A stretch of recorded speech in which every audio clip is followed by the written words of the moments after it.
pas question de colloques, de forums, de débats, de je ne sais trop quoi autour de la pensée de Césaire, même si nous aborderons 3 thèmes qui lui sont très probablement chers, qui lui était cher, la départementalisation, la jeunesse et bien entendu le premier thème de la négritude. Alors, ce qu'on a voulu mettre en place, c'est une espèce de veillée, pas autour d'une mort, mais autour d'une naissance et surtout autour d'une renaissance. Bien sûr, Aimé Césaire a été joué plusieurs fois dans au Festival d'Avignon, dans le IN, mais aussi dans le Off. Et dernièrement encore, je crois, il était joué pas très loin d'ici, en Rhône-Alpes. Donc il a toute sa place et j'en profite très rapidement pour remercier les membres du conseil d'administration d'Avignon Festival et compagnie qui nous permettent cela, et aussi le think tank Altaïr en la personne de son président François Hadibi. Rassurez-vous, 2 pages, mais c'est écrit gros, donc ça va aller très vite. Juin 1913, Basse-Pointe, Martinique, Aimé Césaire. Tout homme noir, et a fortiori tout antillais, puis tout colonisé, a vécu avec Césaire. D'abord avec sa politique, et naturellement le mouvement de la négritude, puis de la départementalisation, et bien entendu plus tard par le théâtre. La poésie de Césaire, on ne le dira jamais assez, est un grand cri de révolte contre la domination coloniale. Son œuvre, à la fois littéraire, puisqu'il y a eu de la poésie et du théâtre, et sociologique, puisqu'il a été député-maire pendant fort longtemps, est une arme contre la chosification, cette fameuse arme miraculeuse. 3 volets seront abordés, je l'ai dit, dans cette soirée qui lui est consacrée dans le Off: la négritude, la départementalisation et l'influence de la poésie de Césaire dans le monde d'aujourd'hui. Alors j'en profite pour remercier Madame la ministre de la déléguée à la réussite éducative, Georges Pau-Langevin, qui est une de mes amies d'enfance, figurez-vous. C'est assez rare qu'on ait des ministres amis d'enfance. Nous habitions de part et d'autre d'une rue qui est depuis devenue célèbre, la rue de Condé à Pointe-à-Pitre, en Guadeloupe. En 1931, alors merci cher Georges d'être là. Non. En 1931, Aimé Césaire arrive à Paris, il a 18 ans, il fait ses études au lycée Louis-le-Grand, puis il passe à Normal Sup, c'est là qu'il va rencontrer Léopold Sédar Senghor et, pour la petite histoire, quelqu'un qui deviendra plus tard le président de la République française, Georges Pompidou. D'emblée, c'est la grande amitié entre Césaire et Senghor et la découverte de l'Afrique. Césaire apprend qu'il y a de grandes civilisations en Afrique, ce que l'on ne nous apprenait pas à l'époque, mais moi non plus je ne l'ai pas né, je vous le dis tout de suite. Des grandes civilisations avant l'esclavage, le Dahomey, le Congo, l'Empire du Ghana, les grands guerriers, les universités, les arts. Pendant des siècles, donc, on nous a menti. Bienvenue Audrey, merci beaucoup de nous rejoindre. Alors, c'est cette fameuse chosification dont je parle. Et ainsi naquit la négritude. Aimé Césaire, Léon Gontran Damas de la Guyane française, Léopold Sédar Senghor fondent le journal L'Étudiant noir, par lequel il lance le fameux mouvement de la négritude. Ce mouvement, dira Césaire, est l'affirmation de l'identité noire. La négritude est la simple reconnaissance du fait d'être noir, de l'acceptation de ce fait, de notre destin de noir, de notre histoire, de notre culture. Césaire emploie ce néologisme pour la première fois d'encailler d'un retour au pays natal. Mais on peut dire en fait que la négritude désigne l'ensemble des valeurs économiques, politiques, intellectuelles, morales, artistiques et sociales des peuples d'Afrique noire et des minorités noires d'Amérique, d'Asie et d'Océanie. Véritablement, la négritude est un combat politique contre l'idéologie colonialiste. Aujourd'hui, donc, pour en parler avec nous, et je vais lui laisser la parole très rapidement, Madame Georges Pau-Langevin, que je vous ai déjà présentée, puis ensuite Edoui Plenel, qui nous fera l'amitié de lancer le débat que nous aurons. J'ai dit que c'était une veillée qui sera en même temps entrecoupée de lectures qui seront données par Jean-Michel Martial, Nicole Deguet, André Morel, moi-même, et des élèves, enfin, je ne vois pas tout le monde, mais ils sont là, et puis je vous les citerai à chaque fois qu'ils prendront la parole. Donc, attendez-vous à ce que ça bouge, à ce que ça... Daniel Berliou, Armand Éloi, tous ces gens vont prendre la parole pour nous parler de Césaire. Merci beaucoup, en tout cas, de votre patience. Et puis, j'espère qu'on va rester ensemble jusqu'à 20h30. Après, il y a un dîner créole. Georges. Merci. Je ne sais pas si Je peux rester assise. Merci. Alors, je ne sais pas si je suis forcément la plus qualifiée pour parler d'Aimé Césaire, parce qu'il y a beaucoup d'artistes ici, de gens qui connaissent et qui peuvent parler de la poésie, sans doute avec plus d'autorité que moi.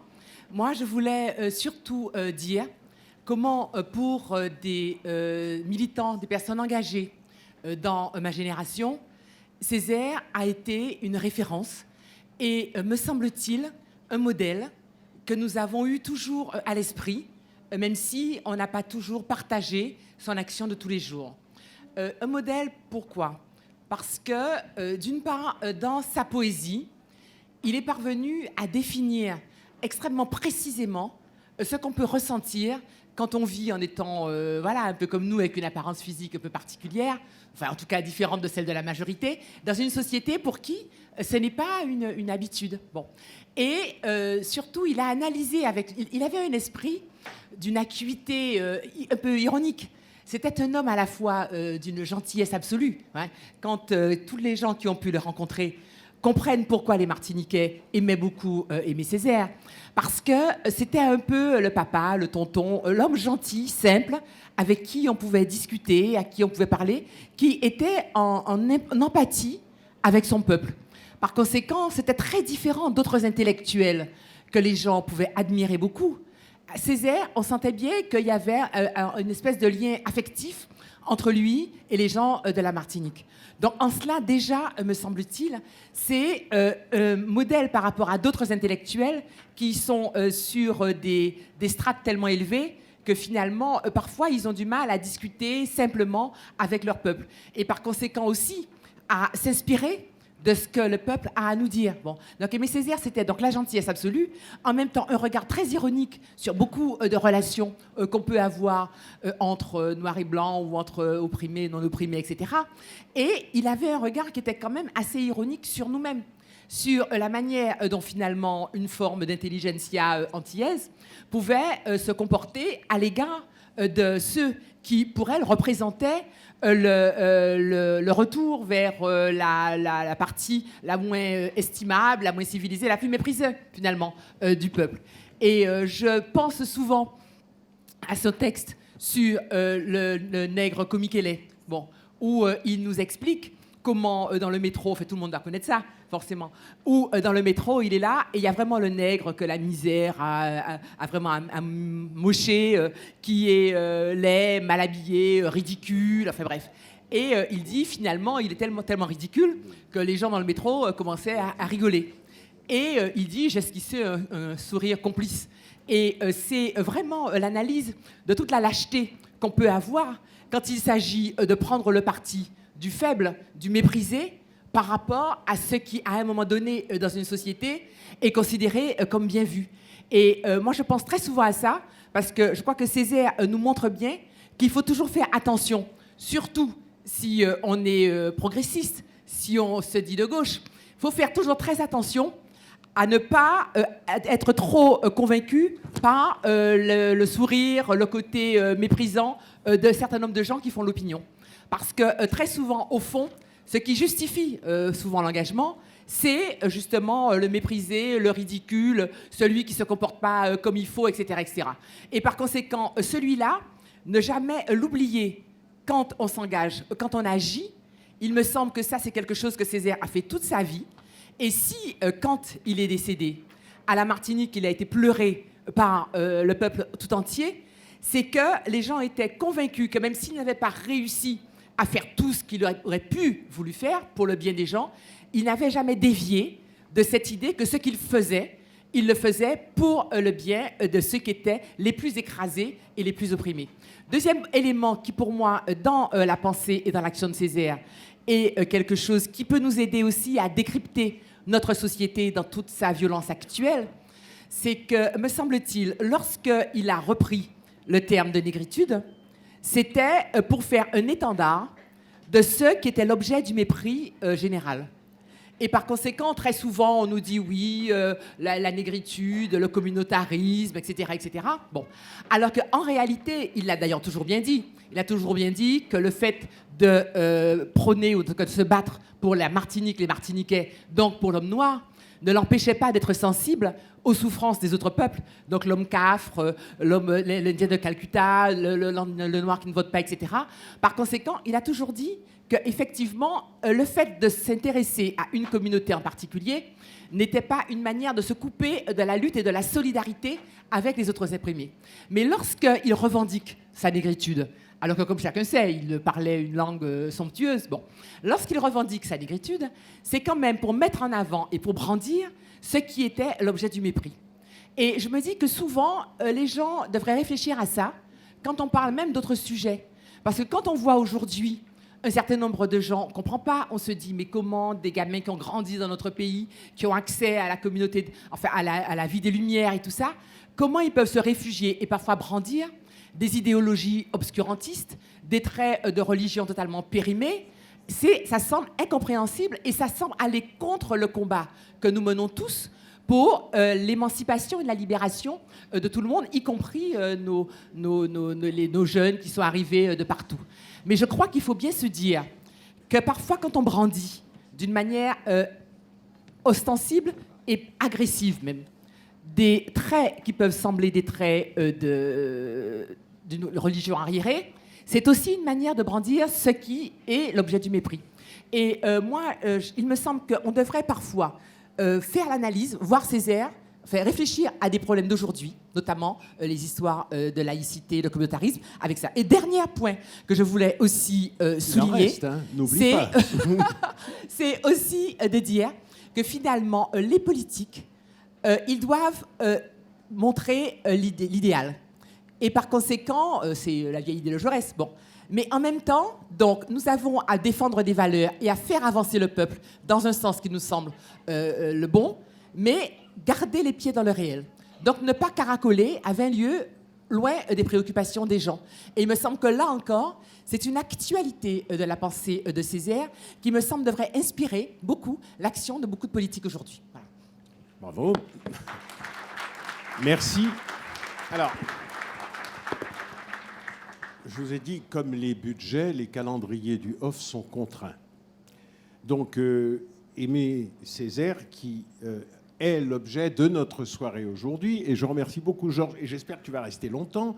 En revanche, celui qui doit lancer la première discussion, Césaire autour de la jeunesse, Edoui Plenel, doit nous quitter parce qu'il est là depuis hier et qu'il a d'autres, j'allais dire, non pas seulement activités, mais d'autres obligations. Alors, Edoui, merci beaucoup de le faire. Après, je t'embrasse, hein, tu rentreras, hein, ta voiture t'attendra. Et des jeunes élèves d'un lycée de Guyane va accompagner la sortie d'Edoui par des chants. Avec mes excuses, hein, parce que je n'ai pas l'emploi du temps d'une ministre de la République. Je vais dire quelques mots en résonance avec ce que vient de dire Georges-Paul Angevin et pour justement la jeunesse. Il y a un problème avec les grands hommes.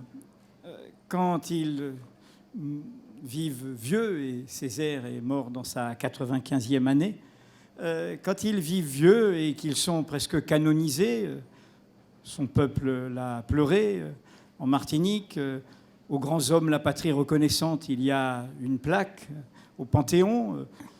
Nicolas Sarkozy lui-même, l'homme de l'identité nationale, est venu pourtant lui rendre hommage. Donc, quand les grands hommes vivent vieux, il y a une erreur qui est de les prendre par la fin. Georges a eu entièrement raison de souligner le côté bonhomme, souriant, malin de Aimé.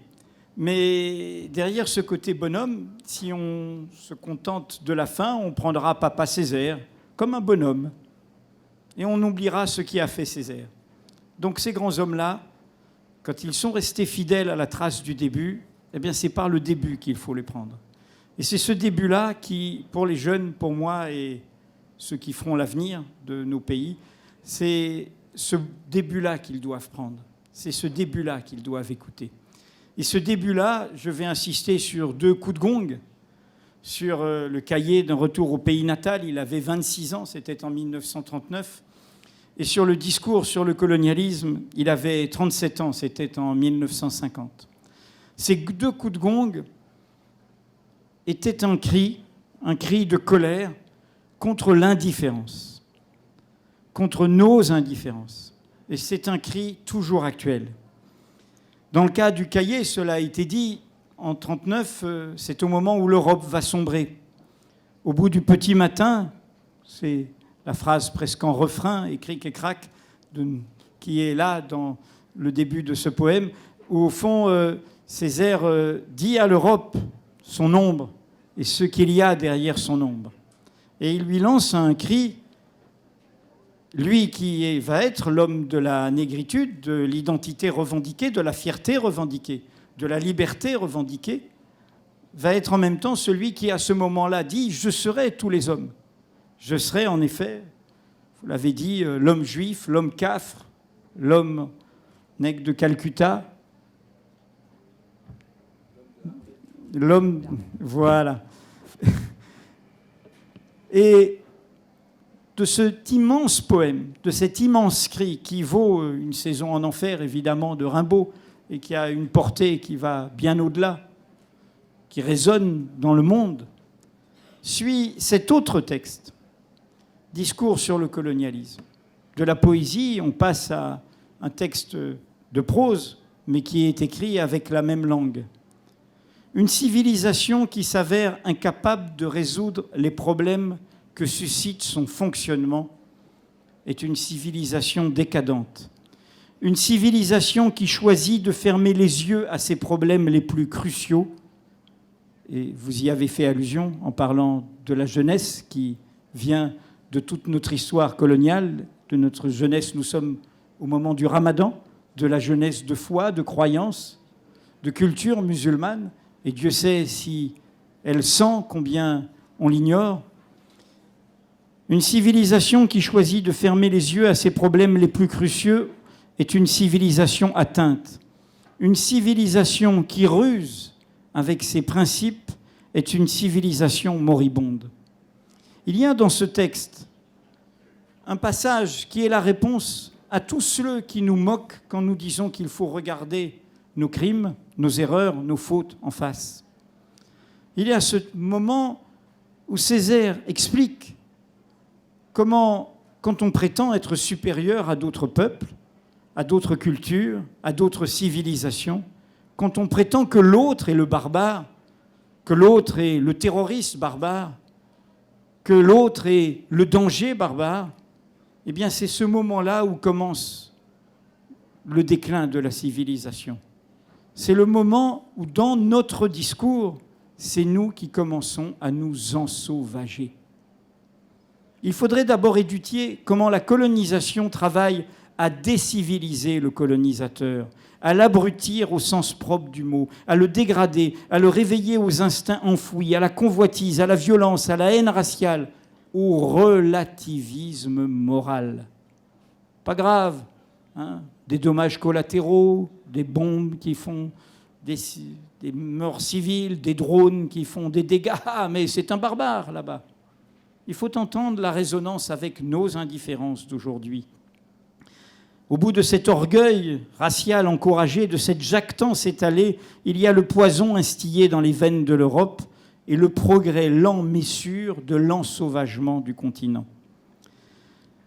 La fin du discours sur le colonialisme n'est pas un texte de rupture, comme le sera la fin des damnés de la terre de Fanon, qui dit « Adieu Europe qui a renié tes propres promesses, tes propres engagements ».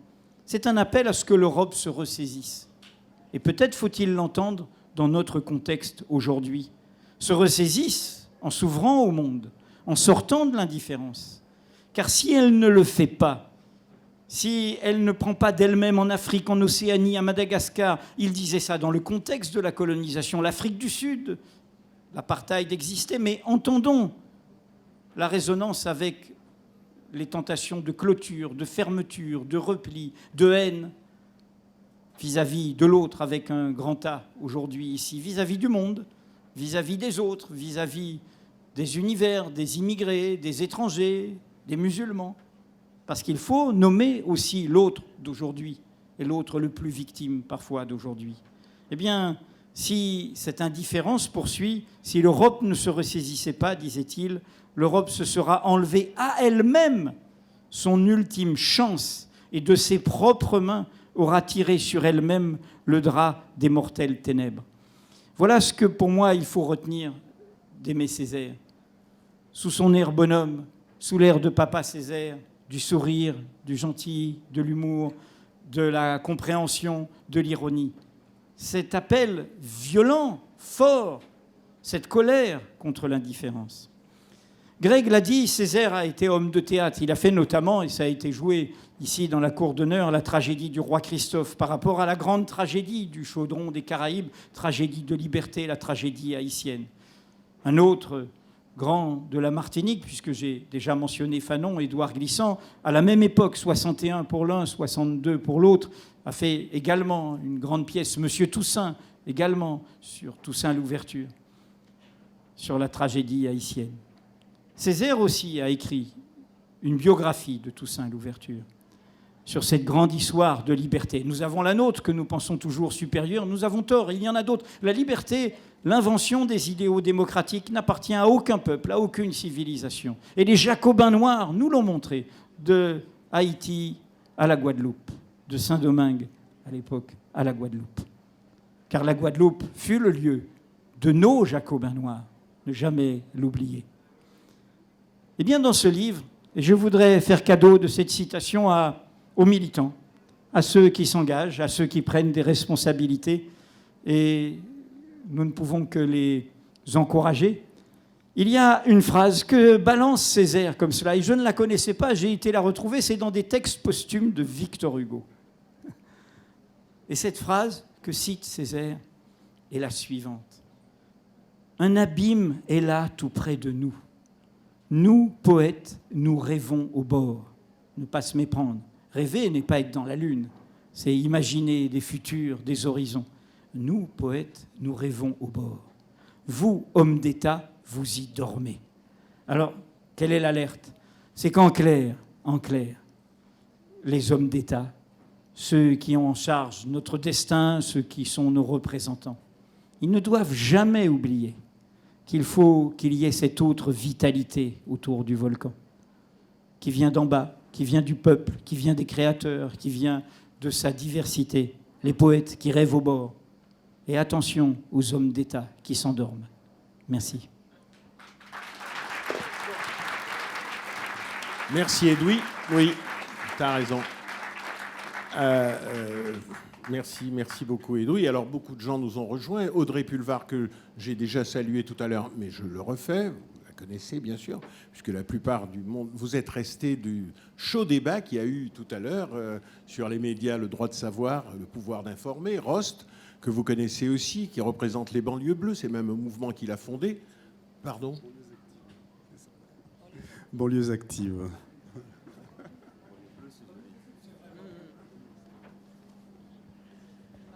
Marc Shepson, bonsoir. Fondateur du Respect Magazine, notamment. Alors, il faut que cette parole circule, et elle va circuler tout de suite avec Margot, qui nous a organisé la parole de Césaire par certains intervenants, et notamment des jeunes du lycée Berthène Juminaire de Guyane. Enfin, je ne sais plus. Hein.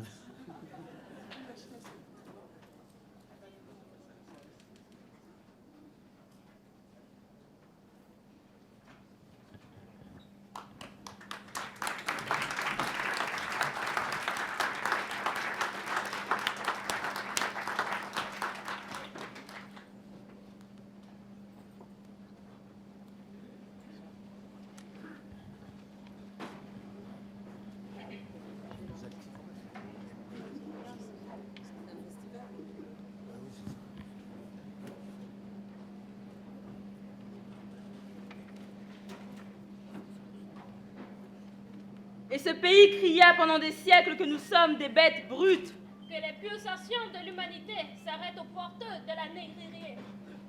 Que nous sommes un fumier ambulant, hideusement prometteur de cannes tendres et de coton soyeux. Et que l'on nous marquait au fer rouge, et nous dormions dans nos propres excréments. Et l'on nous vendait sur les places. Et l'aune de drap anglais et la viande salée d'Irlande coûtaient moins cher que nous.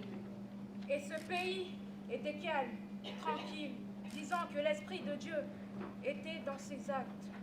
Nous, vomissures de négriers. Nous, véneries de calobards. Quoi? Se boucher les oreilles? Nous, saoulés à crever de roulis, de risées, de brumés. Pardon, tourbillon partenaire.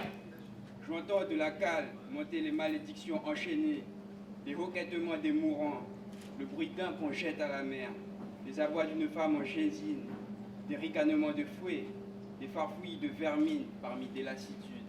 Tiède de petits matins de chaleur et de peur ancestrale, je tremble maintenant du commun tremblement que notre sang docile chante dans le madréport. Et cet éther en moi éclos de mon ascendance prodigieuse. Ceux qui n'ont inventé ni la poudre ni la boussole. Ceux qui n'ont jamais su dompter la vapeur ni l'électricité. Ceux qui n'ont exploré ni les mers ni le ciel, mais savent en ce moindre recoin le pays de souffrance. Ceux qui n'ont connu de voyage que de déracinement. Ceux qui se sont assouplis aux agenouillements. Ceux qu'on domestica et christianisa. Ceux qu'on inocula d'abâtardissement.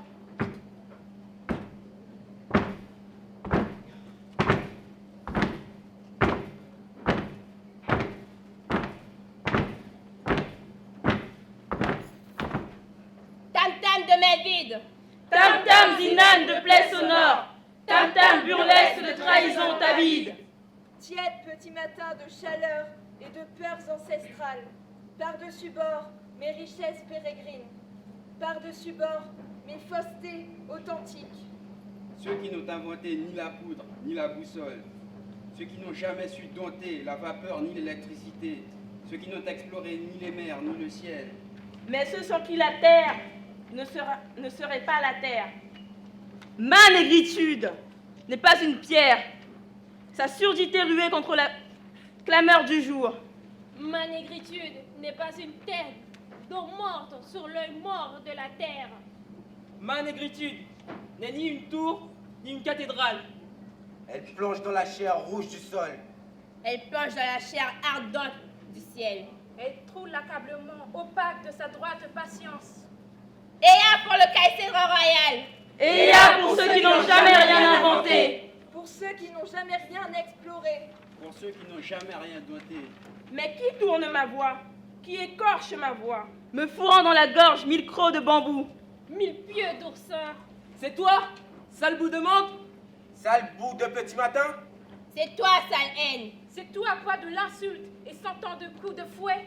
C'est toi, 100 ans de ma patience, 100 ans de mes soins, juste à ne pas mourir.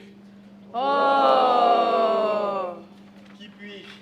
Il faut bien commencer. Commencer quoi? La seule chose au monde qui vaille la peine de commencer. La fin du monde, parbleu.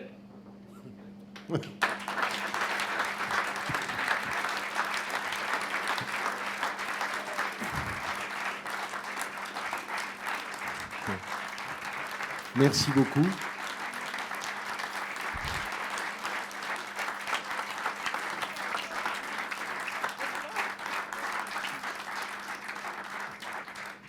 Alors, cette lecture a été mise en voix par Armand Éloi, qui est un metteur en scène qui joue d'ailleurs actuellement une pièce de théâtre qui s'appelle Terre Sainte. Je ne fais pas de publicité pour les théâtres. Alors, c'était des lycéens du lycée de Saint-Georges, de Saint-Laurent-du-Maroni, pardon, de la classe de théâtre, qui sont accompagnés ici par Sylvain Rochedieu, qui est un enseignant là-bas. Pour ne rien vous cacher, Sylvain Rochedieu, l'année dernière, était venu et il avait accompagné 5 jeunes étudiants, toujours de Saint-Laurent-du-Maroni, et ils avaient rencontré le chef de l'État, qui était de passage dans le Hof. Et puis, alors, donc, cette année, il est revenu avec 18 élèves qui pensent tous qu'ils vont rencontrer le chef de l'État. Il ne faut pas les décevoir. peut-être que ça arrivera. Voilà. Et puis là, il y a des chants, je crois encore, qui vont nous arriver. C'est ça ou je me trompe? J'ai un conducteur, mais je ne suis pas Michel Drucker et je n'arrive pas à bien le faire. Alors, c'est ça ou pas, Margot? T'es où? Parce qu'eux, ils ont des oreillettes et tout. C'est ça, on y va. Et après, donc, on va reprendre la parole. Ça va être Audrey, Rost et tout ça. Nous allons encore échanger beaucoup. Et avec vous aussi. Hein. On est dans une veillée, n'hésitez pas à prendre la parole. Seuls les intervenants, les interprètes plutôt de la parole de Césaire, sont commandés, si je puis dire, par Margot. Vous allez voir qui c'est tout à l'heure. Le reste, vous vous sentez libre d'intervenir.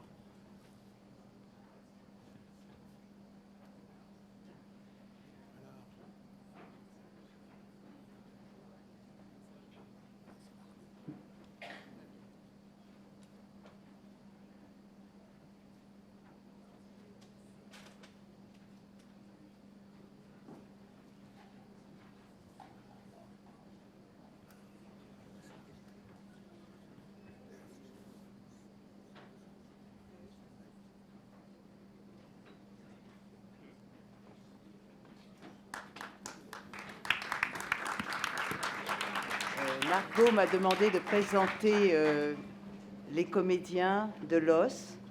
Alors voici les comédiens du Théâtre École Coco-Lampou et de la compagnie KSNCO. Ils vont chanter quelques chants polyphoniques des créations.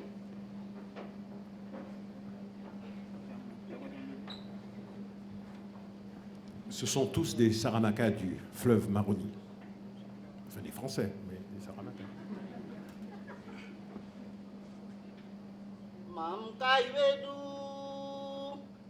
Apiki uwe o Mamka iwedu Apiki uwe o Maya sasagbe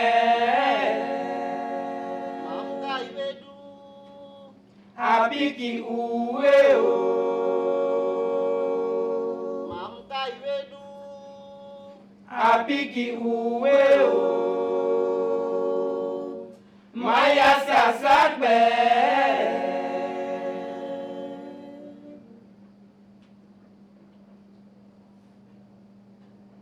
Membi menita no bium diago libaba sumo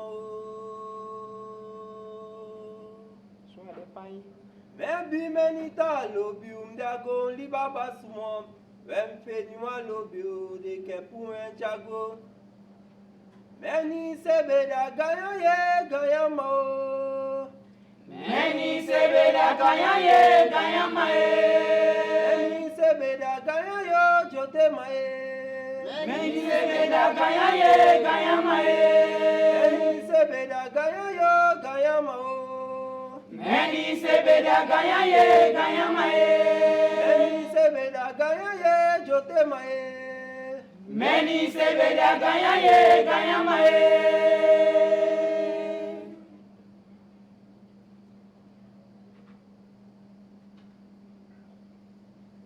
Wa mama me bai mo da de mi de Wa papa me uke mo da de mi de yo ndele res gadu sembe kono Unde gadu da dilio res gadu sembe ko ba Unde gadu da dilio res gadu sembe ko Unde gadu da dilio res gadu sembe ko mi Unde gadu da dilio res gadu sembe ko Unde gadu da dilio res gadu sembe to Unde gadu da dilio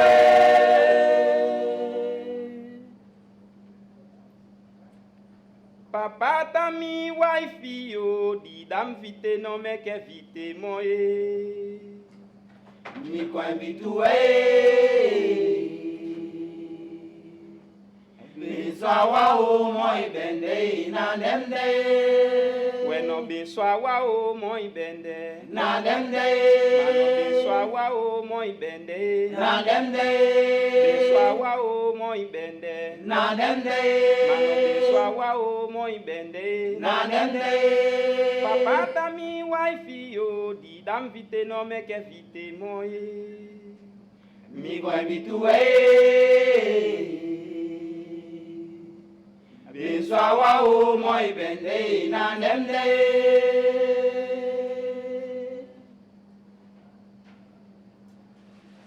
Lei goli bae ki amna o.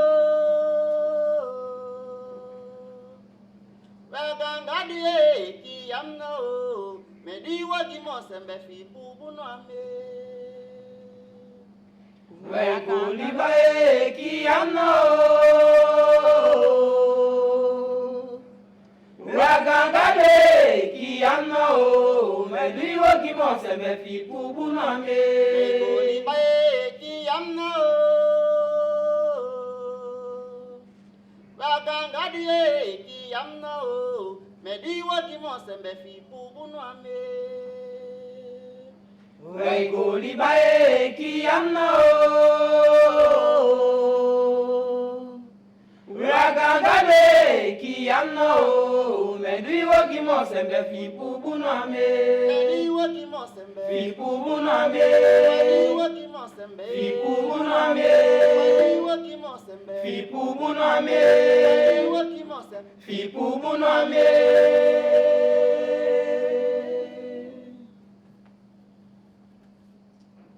Mieta nangwe.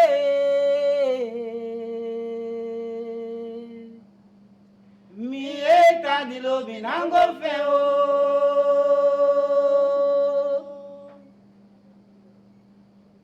Mi eta nangwe. Mi eta di lo binango feo. E minaki futu tempa sakai mama o fami odutu mi. Misilimita Somalio. Fami odutu mi. Misilimita Somalio. Fami odutu mi. Misilimita Somalio. Fami odutu mi. Misilimita Somalio. Fami odutu mi. Misilimita Somalio. Fami odutu mi. Misilimita Somalio. Fami odutu mi. Misilimita Somalio. Fami odutu mi. Misilimita Somalio. Fami odutu mi. Misilimita Somalio. Fami odutu mi. Misilimita Somalio. Fami odutu mi. Misilimita Somalio.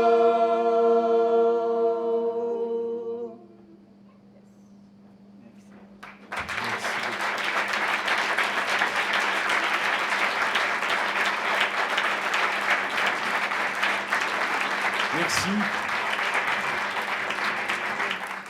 Merci beaucoup. Alors, je le disais ce matin, c'est ce qui fait aussi que ce pays compte de tous les pays d'Europe près de 97 langues régionales. Vous venez d'en entendre une.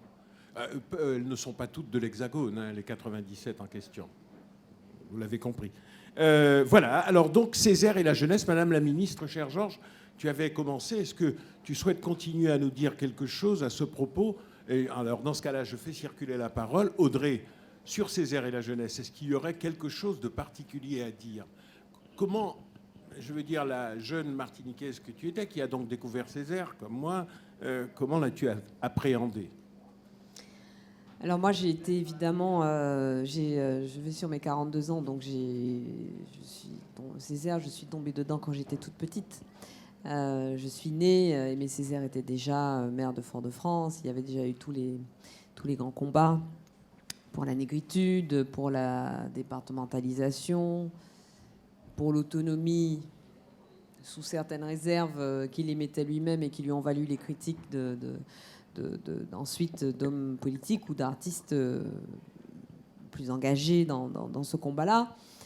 Et évidemment, c'était le poète. Tout à l'heure, Edoui citait Victor Hugo, et en complément de ce qu'il disait sur ces poètes qui restent sur le bord et qui voient l'homme d'État au milieu patauger dans la gadoue, au centre, pardon, c'est pas tout à fait la même chose que le milieu apparemment. Moi, j'ai pensé à la citation de Percy Shelley, le Britannique, qui disait que les poètes sont les législateurs secrets du monde. Je trouve que c'est une très belle phrase que je fais mienne, qui m'aide assez quotidiennement à faire face à la vacuité du monde dans lequel on vit aujourd'hui. Et Césaire, ça a été à la fois un poète et un législateur. Il a été la synthèse des deux. Mais Son action politique, évidemment, a été très forte, a été très importante, pas seulement pour la Martinique, mais pour le monde entier. Sa voix a été très forte, a été très importante, pas seulement pour le peuple martiniquais, mais pour le monde entier. Et pour les jeunesses du monde entier. Il fait partie de ces artistes, ces poètes, ces phares de la pensée qui s'adressent au monde entier et pas seulement au peuple dont ils sont issus. Mais il a, dans chacune de ses actions, quelles qu'elles soient, y compris quand il s'agissait d'humour, il y avait la place de la poésie. La place de la poésie que d'ailleurs Saint John Perse réclamait dans son discours devant au moment de la réception du Nobel. Il réclamait justement que le politique se saisisse de la poésie et qu'en chaque chose, en chacune de ses actions, Madame la ministre, il n'oublie pas justement la dimension poétique du monde et l'approche poétique des idées, des projets et voilà, de la façon dont on conduit le monde. Donc je pense que Césaire, c'était une synthèse formidable de tout ça. Et évidemment, il a baigné ma jeunesse. J'avais été particulièrement marquée par un de ses discours lors d'un voyage officiel de François Mitterrand en Martinique. Je ne sais pas quel âge j'avais à l'époque, peut-être 12 ou 13 ans. Il avait fait un discours absolument remarquable, grand Césaire. Comme d'habitude. Déjà Césaire, c'est grand, mais du grand Césaire, c'est encore plus grand. Et voilà, et c'est quelqu'un qui m'accompagne tout le temps. Le cahier, je le relis régulièrement. Évidemment, je l'ai fait lire à ma fille de façon obligatoire. Et évidemment, il nous parle encore aujourd'hui de l'endroit où il est. Très bien. Je voudrais passer la parole à Marie-Christine Gordien, qui, elle aussi, métisse guadeloupéenne. Comment elle a pu vivre Césaire dans sa jeunesse? J'aime bien, comme vous dites, législateurs, les poètes, les législateurs, secrets du monde. Je ne fais que citer un poète britannique, c'est pas moi. C'est joli, je ne connaissais pas. Donc, je m'appelle Marie-Christine Gordien, je suis auteure, je suis poète aussi. Voilà, donc je suis venue un petit peu témoigner de la manière dont l'écriture de Césaire intervient, est venue me... C'est pas comme il faut, plus fort. Comment j'ai rencontré l'écriture de Césaire et ce qu'elle a fait non seulement dans ma vie quotidienne, dans mon identité et dans mon écriture. Donc, comme disait Greg Germain, donc mon père est guadeloupéen, ma mère est ardéchoise. C'est un mariage qui sont mariés, mes parents se sont mariés dans les années, à la fin des années 50. Donc nous étions des enfants, des petits métis dans les années 60. Et nous vivions dans un grand silence. Voilà. Et tout à l'heure, Edoui Plenel a parlé de l'ombre. Voilà, on vivait dans une grande ombre, sans connaissance, dans une forme d'ignorance et dans une forme de honte aussi, de rejet, qui était vécu par nos parents à ce moment-là. Nous vivions dans les quartiers populaires. On n'était pas à la capitale ni à Paris. Et puis un jour, j'ai lu le cahier du pays au retour natal. Et tout le monde entend encore? C'est bon? Et c'est... comment dire? C'est un petit peu difficile pour moi, c'est sensible comme témoignage. C'est cette écriture qui a rempli tout le silence que j'avais... J'ai pas tout compris, mais je savais qu'à l'intérieur de cette écriture, il y avait à peu près tout ce qu'on me cachait, tout ce qui était caché, et tout ce qui était caché de cette histoire de l'oppression et des oppresseurs. Tout était là à l'intérieur. Et voilà, c'est un petit peu ce que je voulais dire. Et là où cet homme est extrêmement fort, pour moi, je travaille aussi dans des ateliers d'écriture sur la question de la parole. Il rejoint ce soliloque muet, cet endroit où dans chacun la parole est coupée. Voilà. Et il dit à un moment, il dit je retrouverai le secret des grandes communications.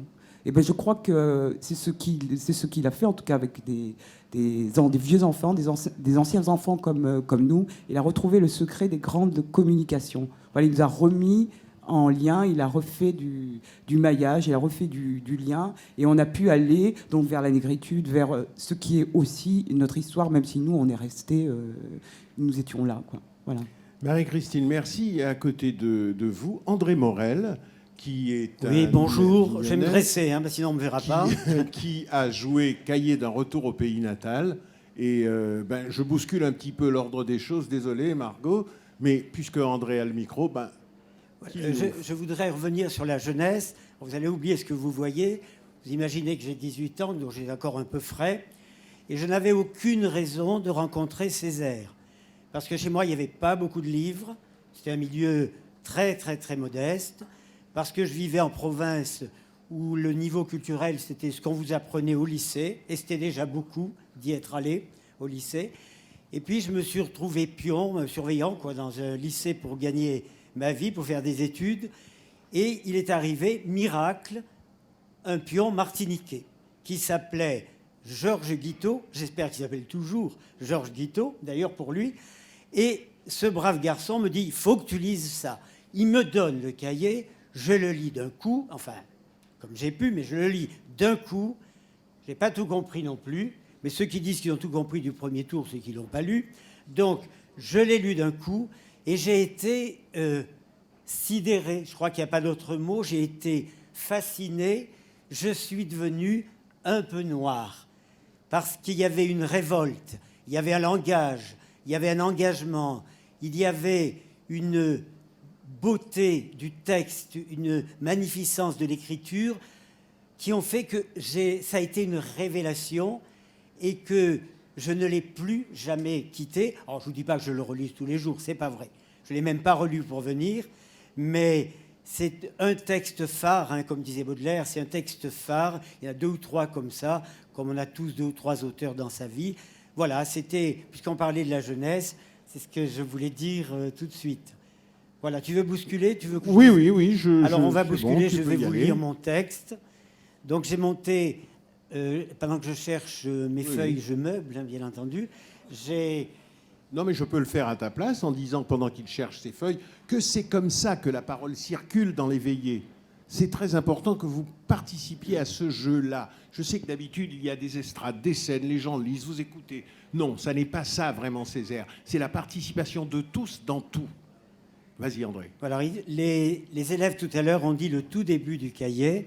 Moi, je vais prendre un peu plus loin. Je vais vous enchaîner 2 textes pour aller presque à la fin du cahier.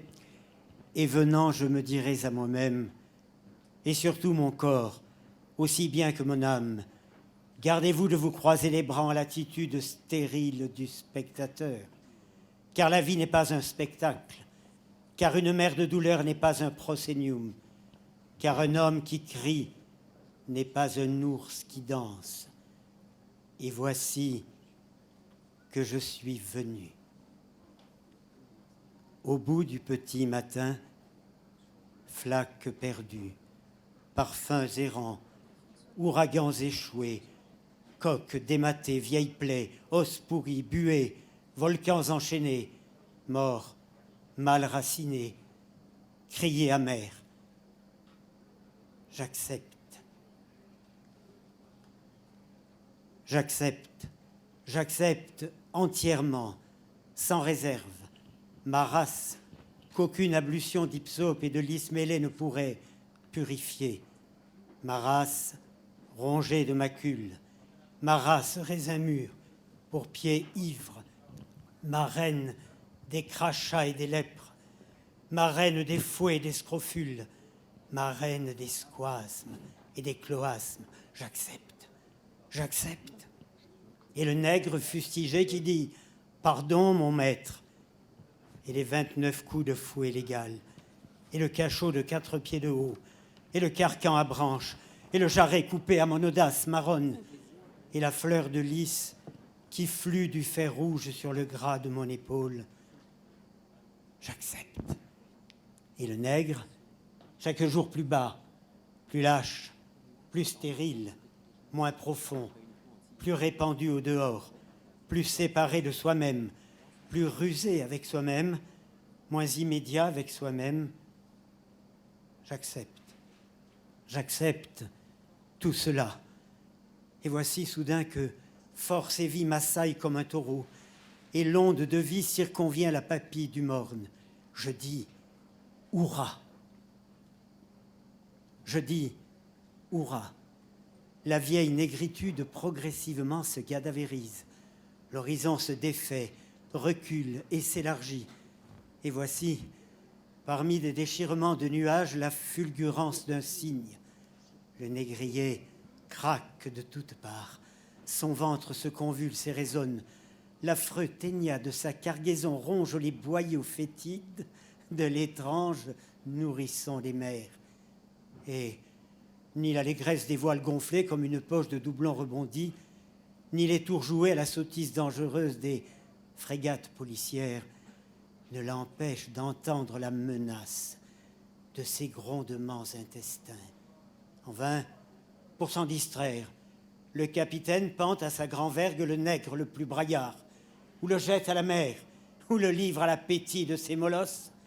La négraille, aux senteurs d'oignons frits, retrouve dans son sang répandu le goût amer de la liberté.